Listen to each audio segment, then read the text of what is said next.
उस्मान चौधरी से जुड़ी एक और बड़ी खबर आ रही है। हत्याकांड के बाद उस्मान मध्य प्रदेश भाग गया था। उस्मान का गांव मध्य प्रदेश बॉर्डर से 50 किलोमीटर दूर है। उस्मान लगातार अपनी लोकेशन बदल रहा था। गांव के पास पुलिस से जब मुठभेड़ हुई तो वो एक ऐसे इलाके में हुई जिसके बारे में उस्मान बहुत अच्छी तरीके से जानता था, लेकिन इसके बावजूद वो पुलिस के हत्थे चढ़ा। अस्पताल में जांच के बाद डॉक्टर ने कहा उस्मान के शरीर पर गोली लगने के 2 स्पॉट दिखाई दे रहे हैं। उसकी मौत गोली लगने से ही हुई है।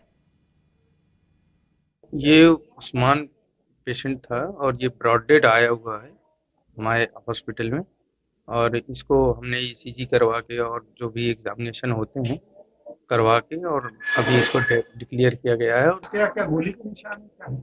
हाँ जी, उसमें गोली के निशान। कितने स्पॉट है? इसके 2 स्पॉट अभी दिखे थे।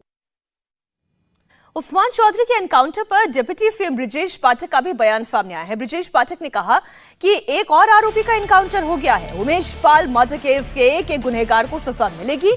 पुलिस की टीमें फुल एक्शन में है, दोषियों को बख्शा नहीं जाएगा। प्रयागराज में उमेश पाल की हत्या में आज पुलिस ने एक और मुठभेड़ में बदमाश को मार गिराया है। उत्तर प्रदेश के डिप्टी सीएम ब्रजेश पाठक हमारे साथ हैं। आज एक और मुठभेड़ हुई है और जैसे हमारी पुलिस और एसटीएफ लगी हुई है। एक एक अपराधी को हम पकड़ेंगे, कड़ी से कड़ी सजा दिलाएंगे, हमारी प्रतिबद्धता है। और आज की घटना में पुलिस पर हमला हुआ है। मुठभेड़ में एक अपराधी मारा गया है। अपराधी कितने दुर्दांत हैं कि पुलिस पर भी हमला कर रहे हैं। हमारी प्रतिबद्धता है, एक एक को हम पकड़ेंगे, कड़ी से कड़ी सजा देंगे। 24 तारीख को उमेश पाल की हत्या हुई थी और जो बाकी जैसे अतीक अहमद का बेटा, अभी वेट करिए, लगातार कार्रवाई जारी है। अतीक अहमद का बेटा और बाकी आरोपियों की तलाश किस तरह से? अभी तफ्तीश चल रही, तो कुछ बातें हमारे को बताने के लिए अभी नहीं कहा गया है, लेकिन ये तय है हम एक एक अपराधी को पकड़ेंगे और कड़ी से कड़ी सजा। लेकिन विपक्ष ये कह रहा है कि जो मुख्य आरोपी इसमें राजनीतिकरण नहीं हो सकता। इसमें अपराध अपराधी है और इसमें कड़ी से कड़ी सजा मिलेगी।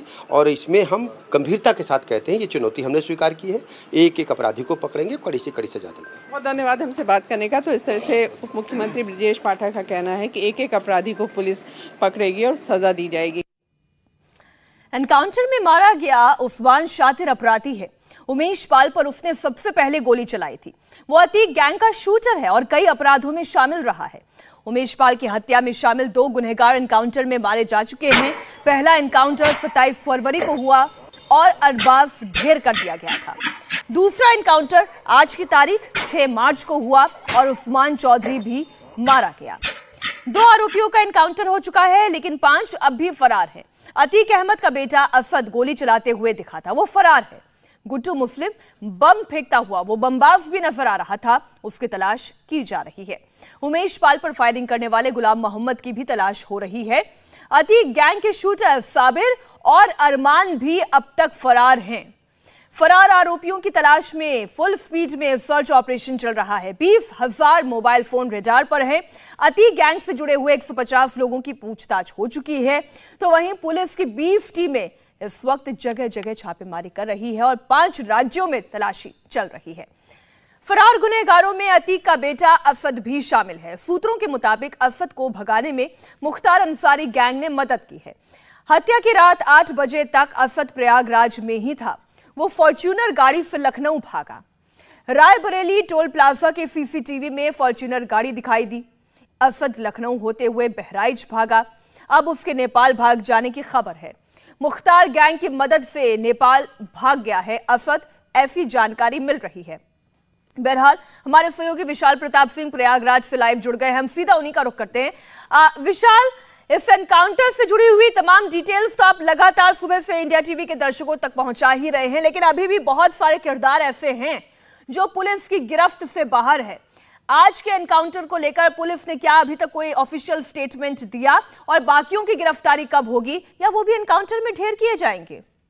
क्षेत्र है जहां पे पुलिस की मुठभेड़ हुई है और यहां पर एक जो सिपाही है। देखिए, अगर ऑफिशियल स्टेटमेंट की बात किया जाए पुलिस की तरफ से, तो फिलहाल आपसे कुछ देर पहले प्रयागराज के जो सीपी है यानी कि कमिश्नर है रमेश शर्मा, वो भी स्पॉट पे आए थे। उनसे हमारी बातचीत जरूर हुई। हालांकि वो कैमरे पे बातचीत नहीं कर रहे थे, लेकिन वो ये कह रहे थे कि हमारी स्ट्रैटेजी इस तरीके की है कि बदमाश कम से कम हमारी जो स्ट्रैटेजी है उसको ना जान पाए। और यही वजह है कि मध्य प्रदेश में भाग के जा रहा था उस्मान चौधरी, रीवा में था, सतना में था, और उसके बाद जैसे ही ये जानकारी मिली कि वो अपने गाँव किसी से मिलने के लिए आ रहा है, पुलिस पार्टी ने यहाँ पे ट्रैप किया और उसको मुठभेड़ में मार गिराया। बाकी बचे हुए जो आरोपी हैं जिनको लेकर के कल उत्तर प्रदेश की डीजीपी की तरफ से जो इनामी राशि है वो 50,000 से बढ़ा करके 5 गुना बढ़ा दी गई है, यानी कि 2.5 लाख रुपए कर दी गई है। ऐसे में अंदाजा लगाया सकता है मीनाक्षी कि इस समय पुलिस कितनी ज्यादा संवेदनशील है इन अपराधियों को, इन आरोपियों को पकड़ने के लिए। लेकिन अतीक का बेटा असद, गुड्डू मुस्लिम, अरमान और बाकी जो साबिर नाम के आरोपी हैं, ये सब की जब तक गिरफ्तारी नहीं हो जाती है या ये अपने अंजाम तक नहीं पहुंच जाते हैं या फिर ये किसी एनकाउंटर का सामना नहीं कर लेते हैं,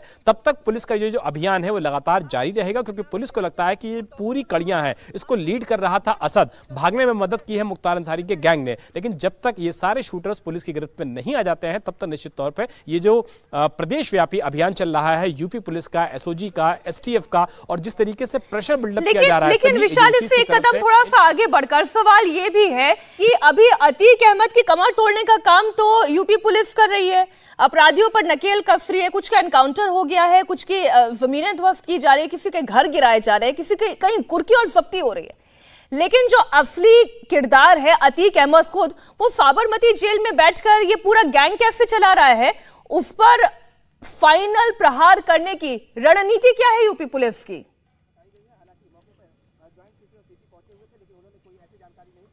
देखिए, बिल्कुल ये जानकारी मिली है कि इस पूरा जो ताना बाना है उमेश पाल हत्याकांड का, ये अहमदाबाद की साबरमती जेल में बैठ करके ताना बाना बुना गया है। अतीक अहमद ने बाकायदा वहां से इंस्ट्रक्शंस दिए हैं, बरेली जेल में अशरफ ने शूटर से मुलाकात की है और उसके बाद इस हत्याकांड को 3 बार रेकी करने के बाद 4थी दफा अंजाम दिया गया है। यानी कि जो पूरा प्लान था वो पूरा स्पेसिफिक तरीके से बनाया गया था और एस्केप प्लान यानी कि भागने का जो प्लान था वो भी इतना मजबूत बनाया गया था। यही वजह है कि 10 दिन बीत जाने के बाद भी जो मुख्य शूटर थे इस मामले के, चाहे मुस्लिम हो, अरमान हो, अतीक का बेटा असद हो, ये सब अभी तक पुलिस की मैं दोबारा इस खबर से जुड़ी हुई और अपडेट के लिए आपके पास लौटूंगी। विशाल, फिलहाल पूरी जानकारी के लिए आपका बहुत शुक्रिया, आप नजर बनाए।